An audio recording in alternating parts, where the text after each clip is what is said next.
So the all-new A7 IV was announced just a week ago, and I have it right here. I've been shooting with it for the past couple of days. I've had to test it on some occasions, and there's definitely so much more I need to try out and test out in this particular camera before I give any actual review. However, this video will be kind of my review for the build quality, the ergonomics, the button layout, and everything related to the shooting experience.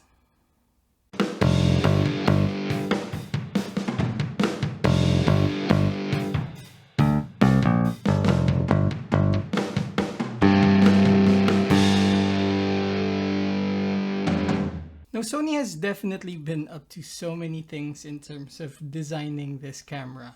A lot of people were waiting for this new A7 camera to come out for maybe the past year already. And without a doubt, Sony gave so much thought into what to put and where to put everything.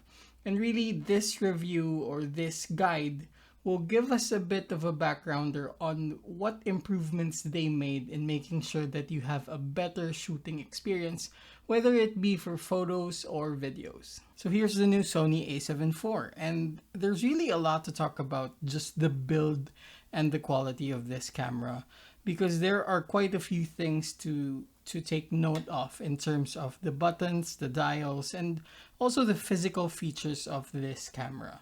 Now, first and foremost, we have the hand grip right here, or basically the part that you hold on to. And we can see that there's really a bit more bulk here. And personally, I think there is a better experience of holding the camera and just a better grip of the camera when shooting, especially when you're shooting with larger lenses. Of course, we have quite a number of dials and buttons right here, but perhaps another physical feature that I like about this new A7 IV is a protective feature for when you change lenses. As a landscape photographer, I'm particularly guilty of really changing lenses a lot out on location and getting some dust on my sensor. And with the Sony A7 IV, we have that handy feature wherein the shutter closes off when you turn it off or when you take out lenses. So that kind of prevents entry of dust and moisture into the bare sensor. Of course, another undeniable ergonomic feature we have here is the flip out or vari-angle screen. And aside from the obvious benefit of being able to view the screen when you're in front of the camera, of course, this also helps you in shooting upwards or downwards when shooting from either very low angles or very high angles. And for me as a landscape photographer, that really means a lot, especially when I'm shooting cityscapes and I have the camera clamped on a very high ledge. And of course, this is also handy for a lot of filmmakers, for example, and a lot of product photographers. Now on the side, we have these 4 doors, and let's see what's inside them. Of course, right here is your typical microphone input. Right here is the headphone monitoring port. Right here is the USB-C, and we have the micro USB multi-port also here as well. And on this last door, we have a full-sized HDMI output port. On the other side, we can see quite a bit of a different memory card door, and instead of just pulling it down, you have to pull it out as well for it to open. And we can see that it has 2 ports. One is just for SD cards, and the other one can be used for CF Express Type A or another SD card. Of course, on the top panel is where much of the changes can be seen. Now we still have the front dial here. We have the on and off switch right here with the shutter button, of course. But we can see also this very handy record button right here, the red record button.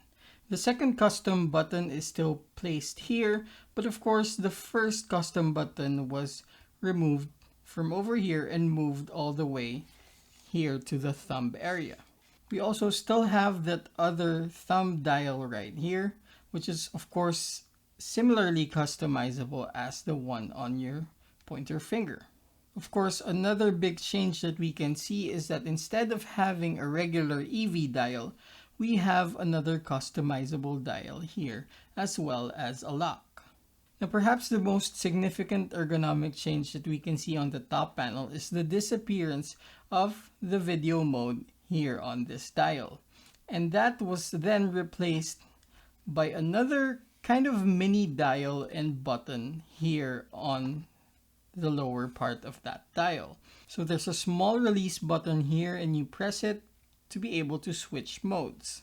And when you look at it from this angle, you can see that it changes from photo, video to S and Q. And that's kind of a huge ergonomic change right there because it's kind of changing from one camera to another by simply switching the dial. Now, of course, coming from its predecessor, the Sony A7 III, one huge change is the difference in the menu system. And we can see here a more upfront organization of all these different functions and settings.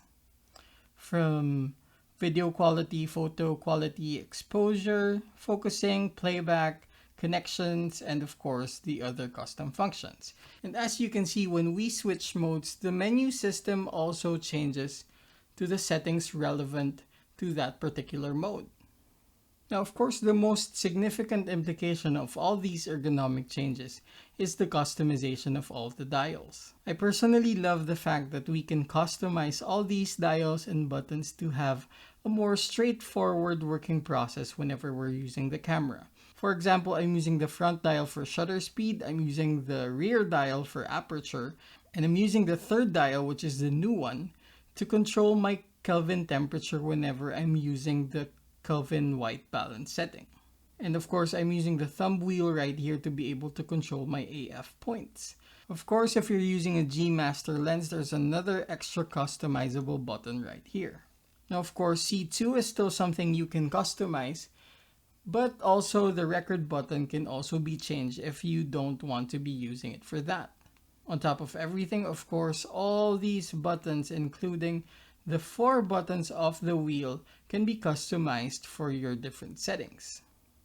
Now, the charm obviously of basically any Sony camera is the ability of the user to customize everything for better ergonomics, and that generally leads to a better creative experience.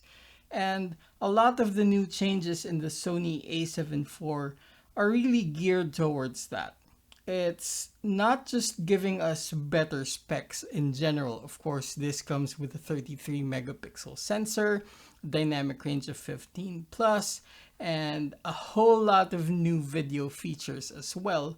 But the experience alone is really something significant. And there we go. I'm definitely going to take a few more days for a more definite review about the performance, about the image quality, dynamic range, and of course a bit of the video aspects as well.